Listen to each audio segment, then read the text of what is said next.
Hello hi అండి, అందరికీ నమస్కారం. ఇప్పుడిప్పుడే మరొక ముఖ్యమైన అప్డేట్ అయితే రావడం జరిగింది.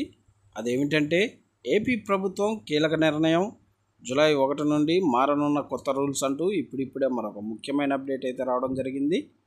అయితే దీనికి సంబంధించి పూర్తి వివరాలు తెలుసుకోవాలంటే మన వీడియోని ఎక్కడ స్కిప్ చేయకుండా చూసినట్లయితే మనకు పూర్తి సమాచారం తెలుస్తుంది. ఇక లేట్ చేయకుండా వివరాల్లోకి వెళ్దాం. అదొక చిన్న రిక్వెస్ట్ ఫ్రెండ్స్, ఇంకా మన ఛానల్ను సబ్స్క్రైబ్ చేసుకోకపోతే సబ్స్క్రైబ్ చేసుకోండి, లైక్ చేయండి, షేర్ చేయండి. ఆంధ్రప్రదేశ్లోని అంగన్వాడీ కేంద్రాల్లో ఆహార పంపిణీ విధానంలో మార్పులు రానున్నాయి. కేంద్రం ఫేస్ రికగ్నిషన్ గుర్తింపును తప్పనిసరి చేసింది. జూలై 1 నుండి ఇది అమల్లోకి రానుంది. 3 నుండి 6 ఏళ్ల పిల్లలు, గర్భిణీలు, బాలింతలకు ఇది వర్తిస్తుంది. పౌష్టికాహారం పంపిణీలో మరింత పారదర్శకత కోసమే ఈ నిర్ణయం తీసుకున్నారు. ఇకపై అంగన్వాడీ కేంద్రాల్లో ఆహారం తీసుకునే పిల్లల వివరాలను నమోదు చేస్తారు. ఆగస్టు 1 నుండి గర్భిణీలు, పిల్లల నమోదులో కూడా ముఖ గుర్తింపు తప్పనిసరి. ఈ మేరకు కేంద్ర మహిళా శిశు సంక్షేమ శాఖ ఆదేశాలు జారీ చేసింది. పోషణ ట్రాకర్లో ఫేస్ రికగ్నిషన్ ఆధారిత సేవలను అమలు చేయనున్నారు. ఈ నెల 30 నుంచి లబ్ధిదారుల ప్రొఫైల్లో ఫేస్ అథెంటికేషన్ ఫీచర్ అందుబాటులోకి వస్తుంది. దీంతో పౌష్టికాహారం పంపిణీ సమయంలో ఫోటో క్యాప్చరింగ్, ఈకేవైసీ తప్పనిసరి అవుతుంది.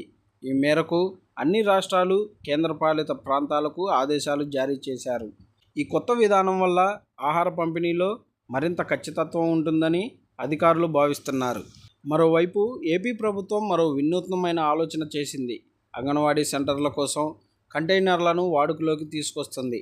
రాష్ట్రంలో అంగన్వాడీ కేంద్రాల కోసం పక్కా భవనం కట్టాలంటే ఎక్కువ సమయం పడుతుంది. అందుకే ప్రభుత్వం కంటైనర్లలో సెంటర్లను ఏర్పాటు చేయాలని భావిస్తుంది. ఇప్పటికే పార్వతీపురం మన్యంలోని గ్రామాల్లో ఆరోగ్య కేంద్రాలను కంటైనర్లలో నిర్వహిస్తున్న సంగతి తెలిసిందే. తాజాగా అంగన్వాడీ కేంద్రాల కోసం కంటైనర్లను సిద్ధం చేశారు అధికారులు. వీటిలో 2 గదులు, బాత్రూమ్ సౌకర్యం ఏర్పాటు చేశారు. దీనికోసం 10 లక్షలు అవుతుందని అధికారులు చెబుతున్నారు. మరోవైపు రాష్ట్ర వ్యాప్తంగా అంగన్వాడీ కేంద్రాల్లో చిన్నారులకు అందించే ఆహారం గురించి కీలక నిర్ణయం తీసుకున్నారు. వారికి మరింత రుచికరమైన, ఎక్కువ పోషకాలుండే ఆహారం అందించాలని నిర్ణయించారు. ఈ మేరకు 3 నుండి 6 ఏళ్ల వయసున్న పిల్లలకు మధ్యాహ్న భోజనం మెనూలో మార్పులు చేస్తున్నారు. ప్రతి వారం 2 రోజులు మధ్యాహ్నం వేళ ఎగ్ ఫ్రైడ్ రైస్తో పాటుగా అదే రోజు ఉదయం టిఫిన్లో ఉడికించిన శనగలు అందిస్తారు. అన్ని కూరలు, పప్పులో మునగపొడిని ఉపయోగిస్తారు. బాలామృతంలోనూ చక్కెర స్థాయిని తగ్గించి కొన్ని మార్పులు చేయాలని నిర్ణయించారు. అంతేకాదు, బాలామృతంలో మార్పులకు సంబంధించి కీలక నిర్ణయం తీసుకున్నారు. పిల్లలకు అందించాల్సిన పోషకాలతో పాటు బాలామృతంలో మార్పులు చేసే బాధ్యతను అక్షయ పాత్రకు అప్పగించారు. మొత్తం మీద ఏపీ ప్రభుత్వం రాష్ట్రంలో అంగన్వాడీలకు సంబంధించి కీలక నిర్ణయాలు తీసుకుంటుంది.